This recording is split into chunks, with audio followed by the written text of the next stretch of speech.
Hello मेरे प्यारे विद्यार्थियों। तो आज हम लोग मॉडल क्वेश्चन पेपर का मैथ भाग सॉल्व करते हैं। तो चलिए शुरू किया जाए।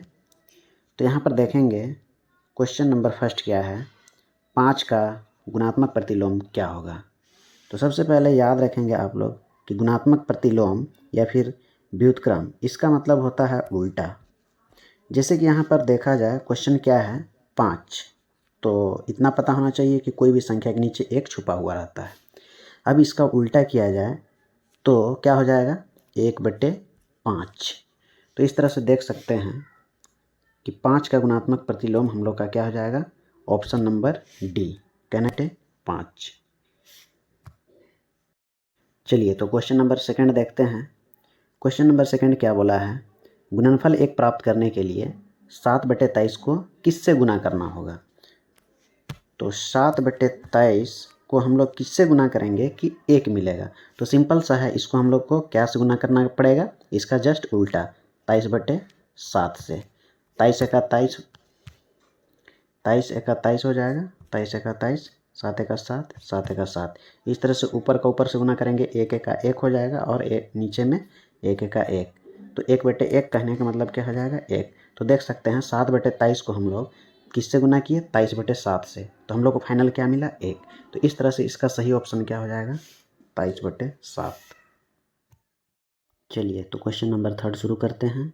क्वेश्चन नंबर थर्ड क्या है, निम्नलिखित में से कौन वर्ग संख्या नहीं है। तो इसकी पहचान करने के लिए हम लोग को एक नोट याद करना होगा। और वो नोट क्या है कि अगर किसी भी संख्या के लास्ट में यदि 2, 3, 7 या फिर 8 आ जाए तो वैसी संख्या पूर्ण वर्ग संख्या नहीं होती है। तो चलिए इस चारों ऑप्शन में हम लोग देखते हैं कि ऐसी कौन सी संख्या है जिसके लास्ट में 2, 3 या फिर 7 या 8 आया हो। तो ऑप्शन नंबर ए में देखेंगे कि 12, जिसमें लास्ट में क्या आया है 2 आया है। तो इस तरह से ऑप्शन ए क्या हो जाएगा हम लोग का, वर्ग संख्या नहीं होगा। क्वेश्चन नंबर 4 क्या है, 441 एवं 484 के बीच कितनी पूर्ण वर्ग संख्या है। तो ध्यान देंगे 441 किसका वर्ग होता है, 21 का वर्ग। और 484 जो है किसका वर्ग होता है, 22 का वर्ग। 21 और 22 यहाँ पर क्या है, लगातार वाली संख्या है। तो इसके बीच में कोई भी संख्या नहीं होगी। तो इसका सही आंसर हो जाएगा ऑप्शन नंबर ए, 0। चलिए क्वेश्चन नंबर 5 की ओर चला जाए। क्वेश्चन नंबर 5 क्या है, एक वर्गाकार फर्श। तो सबसे पहले एक वर्गाकार फर्श बना लेते हैं जिसकी एक किनारा, कहने का मतलब भुजा दिया हुआ है कितना, 5 मीटर। तो उसके फर्श का क्षेत्रफल होगा। तो फर्श वर्गाकार है तो हम लोग को पता होना चाहिए वर्ग का क्षेत्रफल। वर्ग का क्षेत्रफल बराबर क्या होता है, भुजा गुणित भुजा। तो इसका भुजा कितना दिया हुआ है 5 मीटर। तो 5 गुना 5, 5 गुना 5 कितना हो जाएगा 25। इसका जो लंबाई है मीटर में दिया हुआ है, इसलिए मीटर गुना मीटर क्या हो जाएगा 25 वर्ग मीटर। तो यहाँ पर कंफ्यूज नहीं होना है, ऑप्शन नंबर डी 25 वर्ग इकाई दिया हुआ है। लेकिन हम लोग का सही ऑप्शन क्या हो जाएगा 25 वर्ग मीटर, ऑप्शन नंबर सी। चलिए तो क्वेश्चन नंबर 6 देखा जाए। क्वेश्चन नंबर 6 क्या है, -7/3। तो -7/3 का मतलब क्या हुआ कि -7 को 3 बार गुना के रूप में लिख देना। उसके बाद तीनों को गुना करेंगे, सती सती कितना हो जाएगा 49। और 49 सते कितना होता है 343। अंक को गुना करने के बाद चिन्ह को गुना कर देना है। चिन्ह को गुना करते हैं, चलिए माइनस माइनस क्या हो जाएगा प्लस, और प्लस माइनस क्या हो जाएगा माइनस। तो इस तरह से फाइनल हम लोग को कितना मिला -343। तो क्वेश्चन नंबर 6 का कौन सा उत्तर हो जाएगा, ऑप्शन नंबर डी। चलिए तो क्वेश्चन नंबर 7 देखते हैं। सबसे पहले हम इसमें क्या करेंगे, घनमूल का साइन लगाएंगे। चलिए ये घनमूल का चिन्ह लगा दिए। अब क्या करना है, जब भी घनमूल निकालने के लिए बोला जाए तो जो भी उसका गुणनखंड रहेगा उसमें क्या करेंगे 3 का त्रिक बनाएंगे। और जैसे कि यहाँ 2 का त्रिक बन रहा है, 3 का त्रिक बन रहा है, 4 का त्रिक बन रहा है। त्रिक बना करके उसको क्या करना है, घनमूल का जो चिन्ह है उससे बाहर कर देना है। तो 2 यहाँ से बाहर आ जाएगा और 3 का त्रिक से 3 बाहर आ जाएगा और 4 से क्या बाहर आ जाएगा, 4। तो इस तरह से ये सबको क्या कर देना है, गुना कर देना है। 2 तिया 6, 6 चौके कितना हो जाएगा, 24।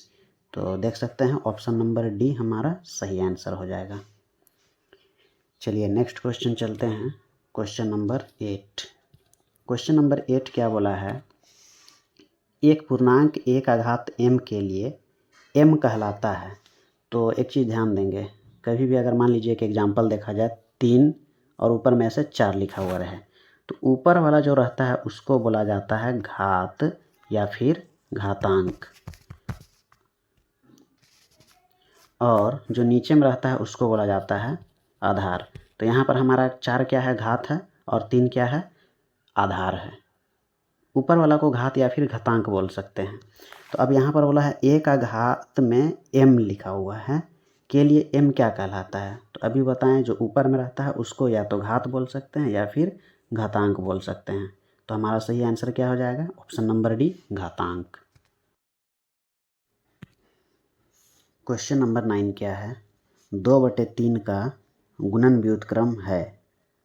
तो कंफ्यूज नहीं होना है, व्युत्क्रम का मतलब पहले ही बता दिया गया है, क्या होता है, उल्टा।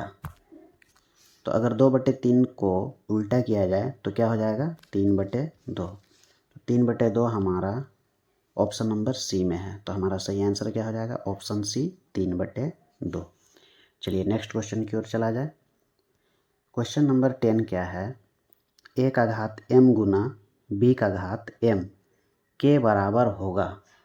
तो इसके लिए हम लोग को एक नोट याद करना होगा, और वो नोट क्या है कि जब घात सेम हो, जब घात सेम हो तो आधार को गुना किया जाता है।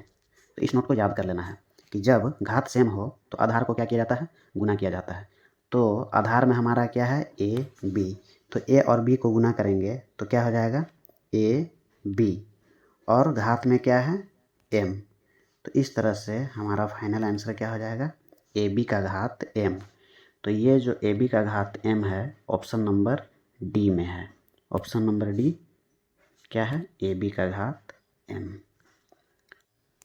मेरे प्यारे विद्यार्थियों, अगर वीडियो थोड़ा भी पसंद आया हो तो वीडियो को लाइक करें और चैनल को ज़रूर से ज़रूर सब्सक्राइब करें। वीडियो देखने के लिए बहुत बहुत धन्यवाद।